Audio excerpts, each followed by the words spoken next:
Hi, everyone. I'm Linda, 29 years old, and a marketing executive with a story that's been eating at me.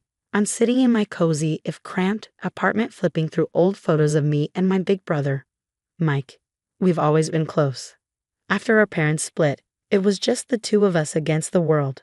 Now he's getting married to Susan, and while I'm trying to be thrilled for him, something feels off.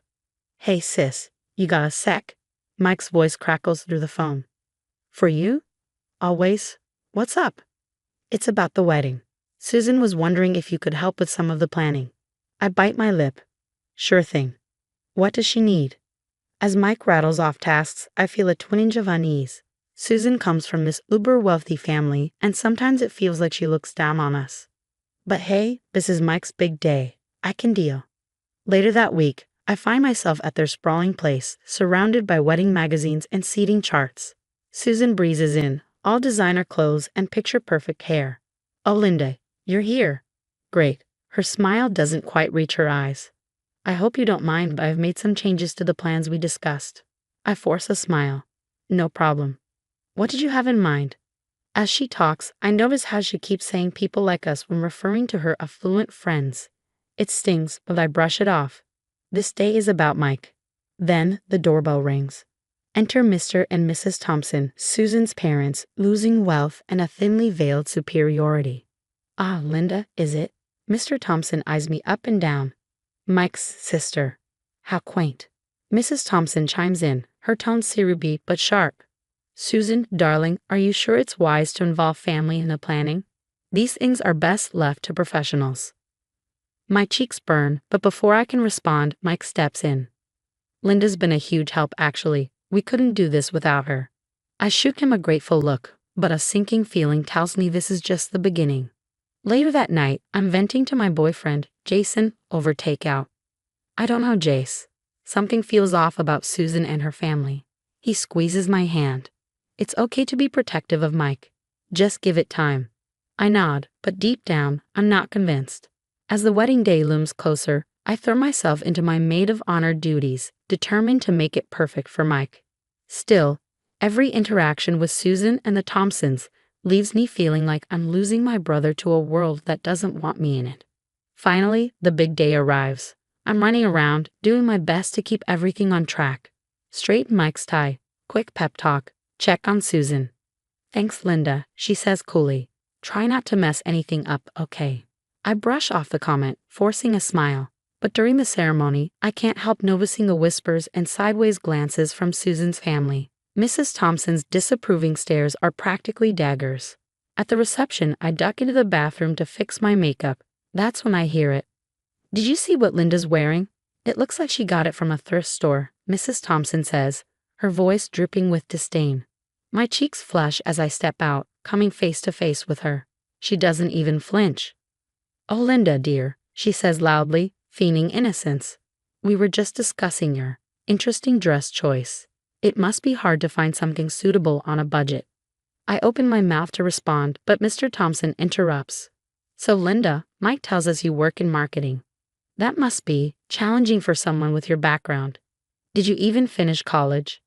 I have a degree from. Susan cuts in, laughing lightly. Oh, Daddy, don't you remember? Linda's the one who had that adorable little speech problem as a kid. What was it you used to say, Linda? What's P? They all burst into laughter. My stomach drops.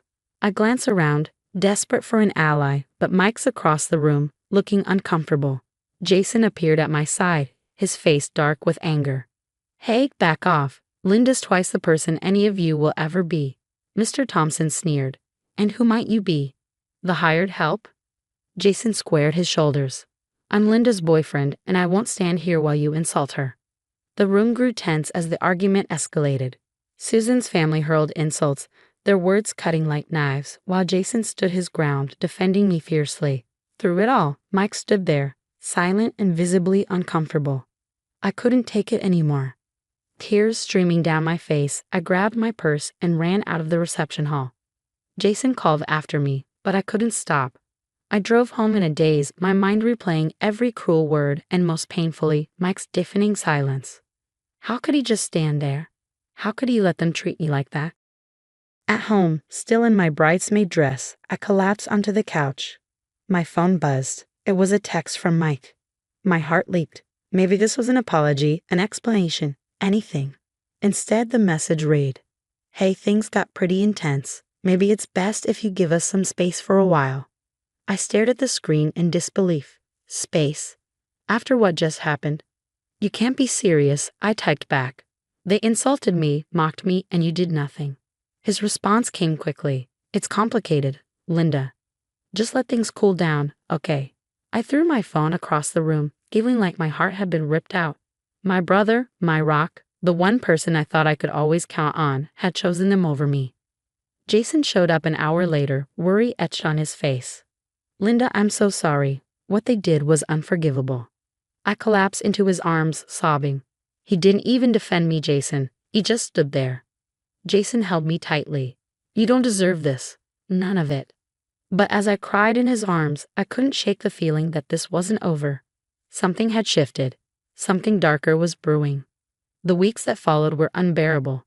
Mike's silence was deafening, and when we did talk, he felt like a stranger. At a family barbecue, I overheard one of our cousins whispering, "Did you hear what Mike and Susan are saying about Linda? Apparently, she's jealous and tried to ruin their wedding." The words hit me like a punch to the gut. That night, I couldn't sleep. Why was Mike doing this? This wasn't him. "Jason, something's not right," I said the next morning.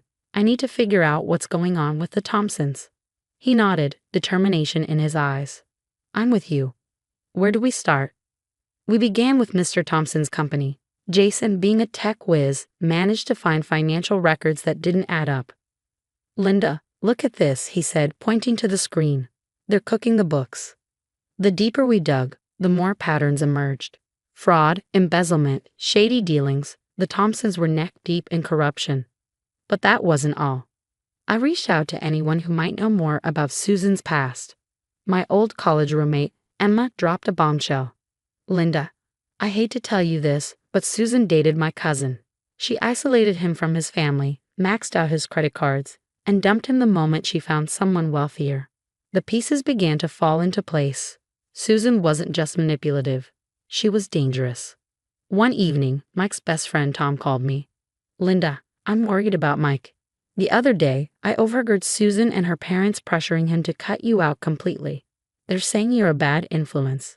My blood ran cold. "Thanks for telling me, Tom. I appreciate it." Jason called me over one night, his face grim.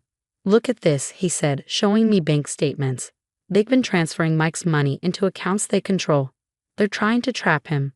I felt sick. "We need to stop them, Jason. We need to save Mike." As we pieced everything together, a horrifying picture emerged. The Thompsons were isolating Mike, controlling his finances, and possibly planning to use him as a scapegoat for their crimes. "Linda," Jason said, his voice serious, "this is bigger than we thought. We need to be careful how we handle this." I nodded, my determination hardening. "I know, but I'm not giving up on Mike. We're going to expose them and get my brother back." Looking at the mountain of evidence we gathered, I knew one thing. This was war. The Thompsons had money, power, and my brother under their thumb. They didn't know who they were messing with. I muttered, my voice low but steady. "Get ready, Thompsons. You picked the wrong family to mess with." Little did I know, the confrontation that was coming would change everything. The truth was about to explode into their perfect world, and there was no turning back. The day of reckoning had finally arrived. I had spent weeks planning this family gathering, making sure every detail was in place. As I stood in Aunt Martha's living room, surrounded by family and old friends, a mix of nervousness and steely determination gripped me. Mike walked in first, with Susan and the Thompsons trailing behind him. The tension in the room was suffocating. "What's all this about, Linda?" Mike asked, his voice wary but curious. I took a deep breath, the weight of what I was about to do sinking in. "It's time for the truth to come out, Mike. All of it." I started with the financial evidence, the fraudulent business practices of Mr. Thompson, emails, records, and clear evidence of their illegal activities. Gasps filled the room as the truth came to light. "This is preposterous," Mr. Thompson sputtered, his face turning red. "You have no right." But I wasn't finished. I hit play on a recording of Susan and her parents plotting to isolate Mike and control his finances. Susan's cold voice echoed through the room. Once we cut off that sister of his, we'll have total control. He'll never know what hit him. Mike's face drained of color, his eyes locked on Susan, disbelief written all over him. Is this true? Before she could answer, I dropped the final bombshell. Susan's past relationships, the manipulation, the financial abuse, all of it. You've been lying to me this whole time, haven't you? Mike's voice cracked, his world crumbling. The Thompsons tried to fight back, calling me jealous, unstable, anything to discredit me. But the room was on my side. Family and friends stood firm, backing up my claims with their own observations. Just when Mr. Thompson started threatening legal action, there was a knock at the door. 2 police officers entered. Mr. Thompson, we have some questions about your company's financial practices. As the officers led Mr. Thompson away in handcuffs, the room erupted into chaos. Amidst it all, Mike approached me, tears in his eyes. Linda, I'm so sorry. I should have listened to you. I should have stood up for you. Part of me wanted to pull him into a hug, to tell him it was all okay. But the hurt was still too fresh. I needed more than an apology. I appreciate that, Mike, I said, my voice steady but guarded. But it's going to take time to rebuild what we lost. Mike nodded, understanding the boundaries I was setting. As the dust settled, I watched the Thompsons being questioned by the police. Susan, suddenly abandoned by her family, tried to plead with Mike. Baby, please, we can work this out. I love you. But Mike stood firm. No, Susan, we're done. I want a divorce. The following days brought the full extent of the Thompsons' crimes to light. They faced serious legal consequences, their carefully crafted facade crumbling around them. As for Mike and me, we began the slow, painful process of rebuilding our relationship. It wasn't easy.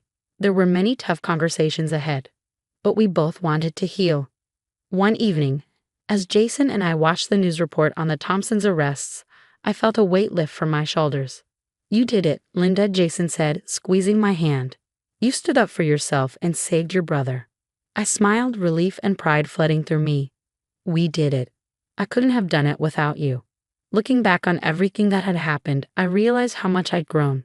I had learned to trust my instincts, to stand up for myself, and to uncover the truth, even when it meant tearing apart everything I'd known. The road ahead wouldn't be easy, but with Jason by my side and my relationship with Mike on the mend, I felt stronger than ever. The Thompsons had thought they could break me, but they only made me stronger. As I watched them face justice for their actions, I knew one thing for sure. Sometimes karma really does come through in the end. If you were in Mike's shoes, would you ever be able to forgive Linda for exposing your spouse and in-laws, even if they were manipulating you? Or would you resent her for destroying your marriage, no matter the truth?